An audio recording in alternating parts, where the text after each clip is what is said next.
자, 2번 참가자 안녕하세요. 아, 네, 안녕하세요. 안녕하세요. 오랜만에 뵙습니다. 네. 네. 자, 좀 전에 1번 참가자의 모습을 봤습니다. 네. 어떠셨나요? 그 서로 이렇게 배려를 하면서 질문을 하자, 주고받자 했는데 저는 겨울이 온 줄 알았어요. 다 거짓이었죠? 네. 네, 그래도 다른 분들의 아량을 베풀기를 좀 기대해 보겠습니다. 네, 네, 자, 1번, 살려주십시오. 네. 네, 1번 참가자도 자신의 브이로그 영상을 짧게 소개를 했었는데 혹시 소개해 주실 말씀 있으실까요? 없습니다. 바로 보시죠. 네, 알겠습니다. 2번 참가자의 브이로그 영상 만나보시죠.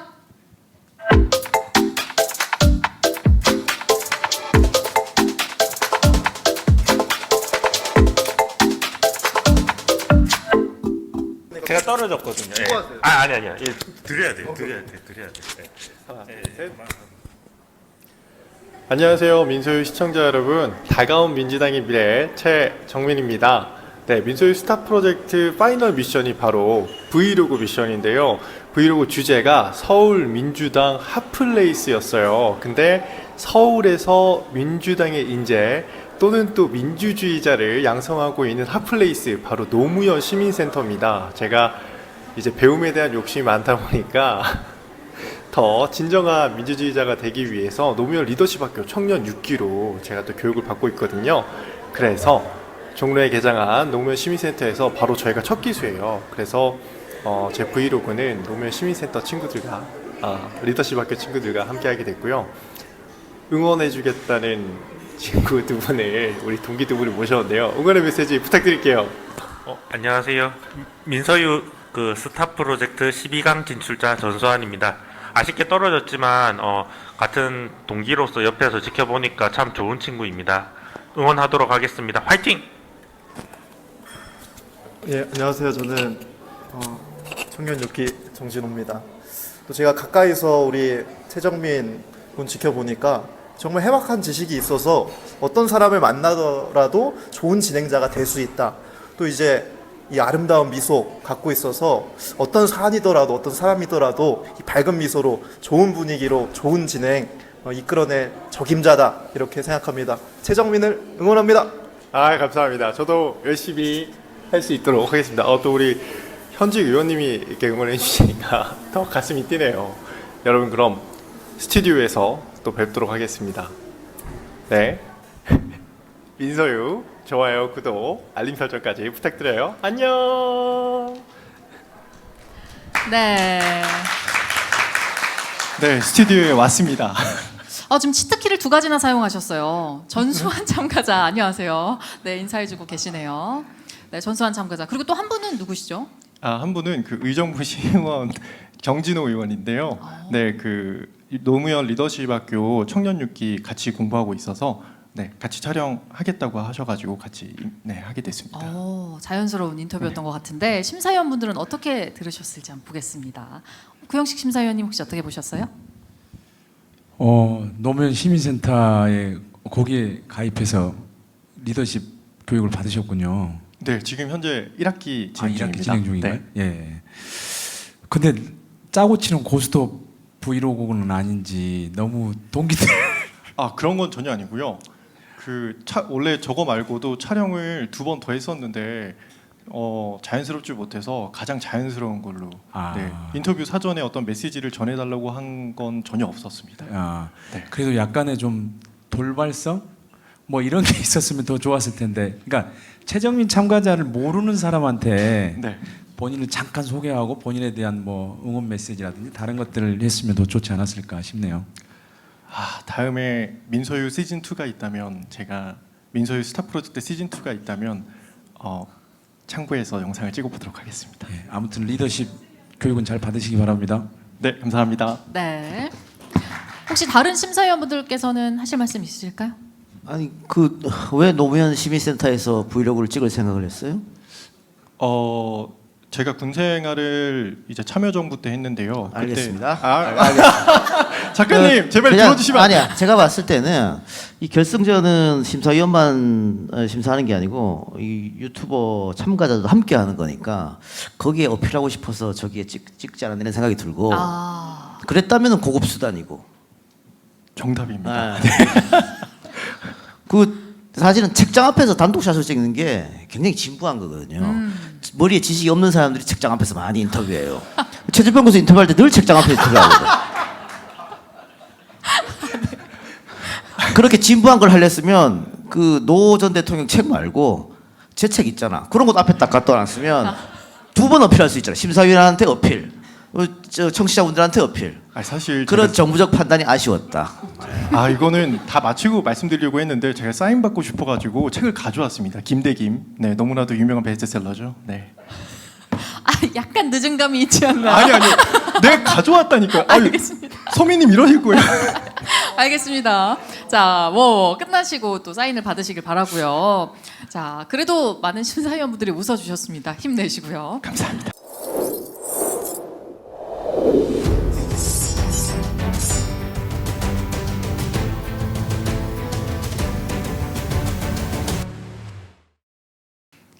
이번 참가자의 미션을 진행을 해야 하거든요. 주제를 한번 또 뽑아보겠습니다.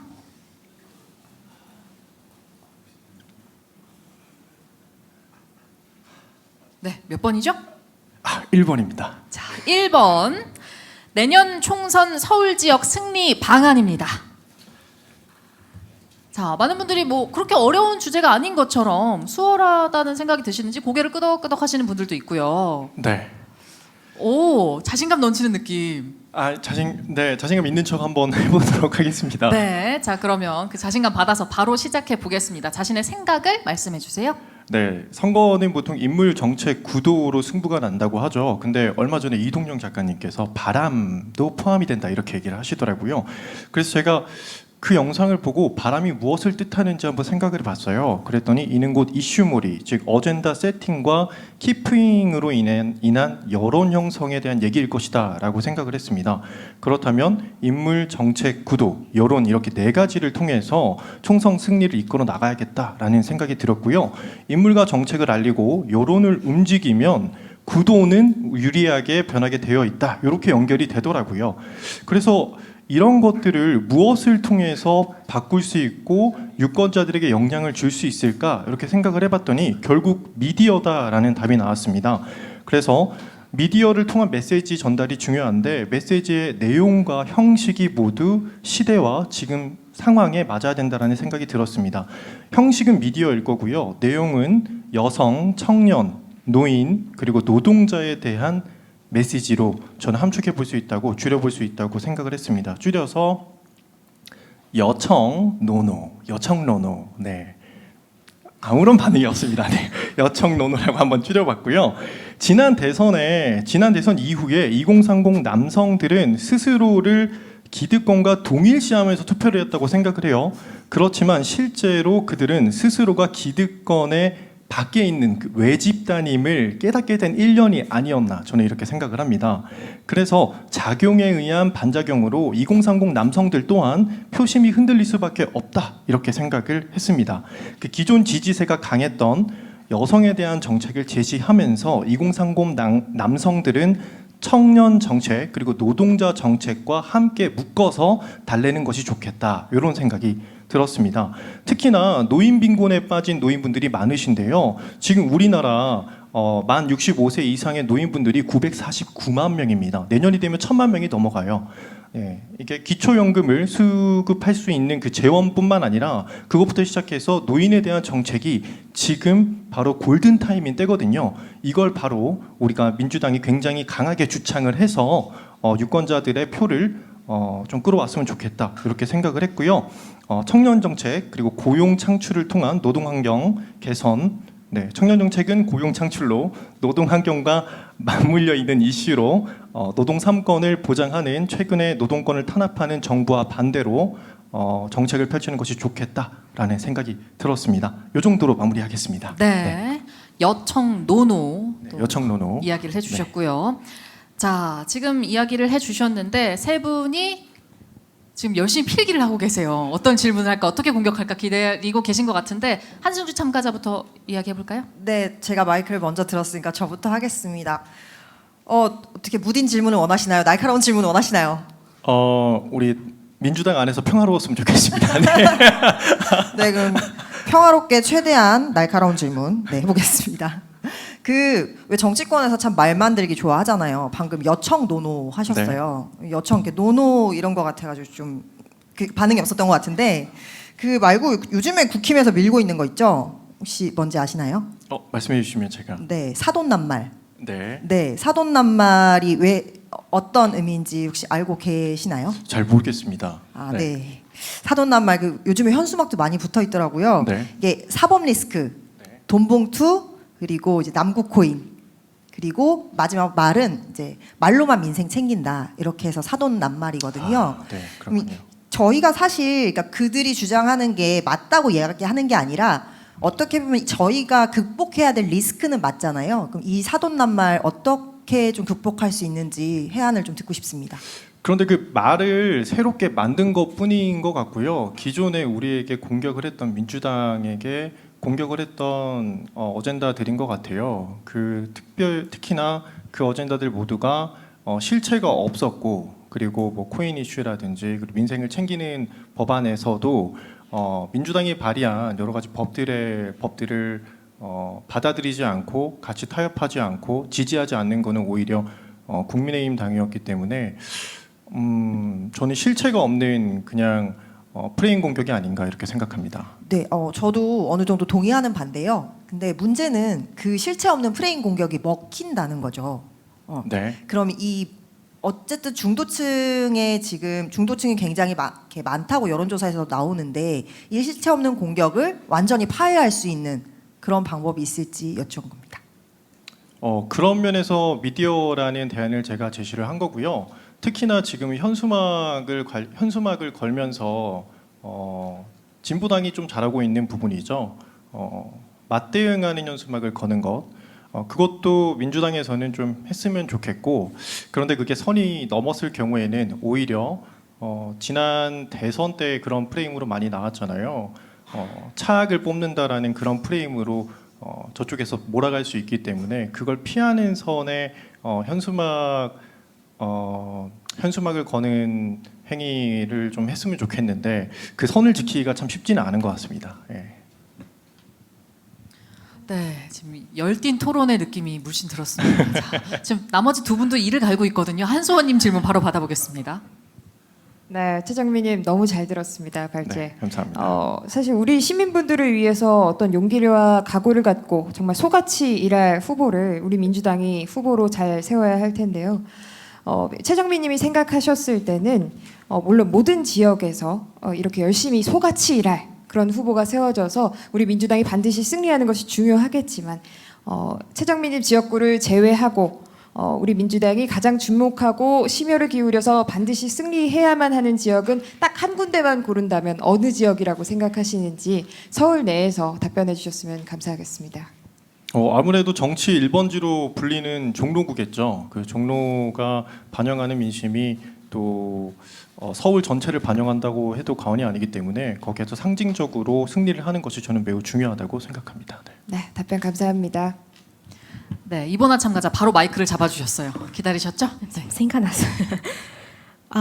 21대 국회의원의 의석수는 41석이라고 알고 있습니다. 그래서 지금 22대 내년 선거에 몇 석 정도는 승리할 수 있는지 예상하시나요? 제가 감히 예상을 하기는 힘들 것 같고 일단 지역구 253석이랑 비례가 47석이 있지 않습니까? 근데 작년이 아니라 지난 총선 때 이슈가 됐었던 것이 위성 정당으로 인해서 다당제로 가자, 좀 더 사표를 없애자라는 취지가 무색하게 거대 정당 두 정당이 그런 취지를 좀 무색하게 만들었잖아요. 그런 위성 정당을 만드는 쪽으로는 가지 않고 좀 더 다당제를 반영을 해서 국민의 사표를 없애고 그리고 협치하는 당 간의 협치를 보여주는 다음 국회가 되었으면 좋겠다라는 생각을 개인적으로는 갖고 있습니다. 네, 답변 감사드립니다. 정말 무딘 질문이 나온 것처럼 이렇게 답변을 잘해주셨어요. 고생 많으셨습니다. 수명이 줄어드는 느낌이네요. 네, 자, 심사위원분들은 어떻게 들으셨을까요? 자, 이도현 심사위원님. 내년 총선 서울 지역 승리 방안 그런 거 없어요. 그런 거 있을 것 같아요? 그런 게 있으면 모든 정당이 다 승리하지. 여기 김영호 서울시당 위원장도 모르고 이재명 대표도 모르고 아무도 몰라요. 아무도 모르는데 총선 이건 알 수 있죠. 총선 투표율이 낮을 것이다. 50에서 많아야 55 정도밖에 안 나온다.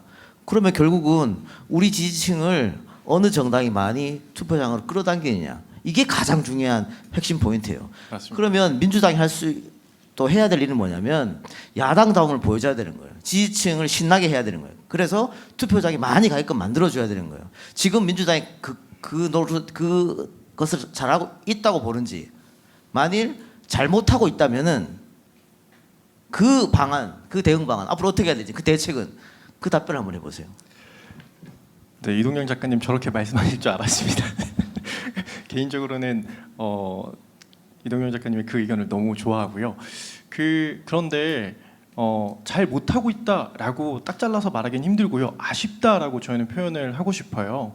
좀 더 야당다움 그리고 싸우는 느낌을 좀 줬으면 좋겠는데 저는 그것이 지금 현재 김용민 의원님이 추진하고 계시는 검사 탄핵 소추라고 생각을 합니다. 왜냐하면 이 정권, 윤석열 정권이 모든 법안의 정당성이나 추진하는 어떤 국정 운영의 정당성을 수사와 기소를 통해서 이제 진행을 하고 있기 때문에 그걸 끊어내기 위해서는 결국 정부의 손발인 사정기관이죠. 검찰과 감사원에서 진행하는 수사와 기소를 끊어낼 수 있는 그 모멘텀이 필요하다고 생각하고요. 저는 그것이 검사 탄핵 소추라고 생각을 하는 바입니다.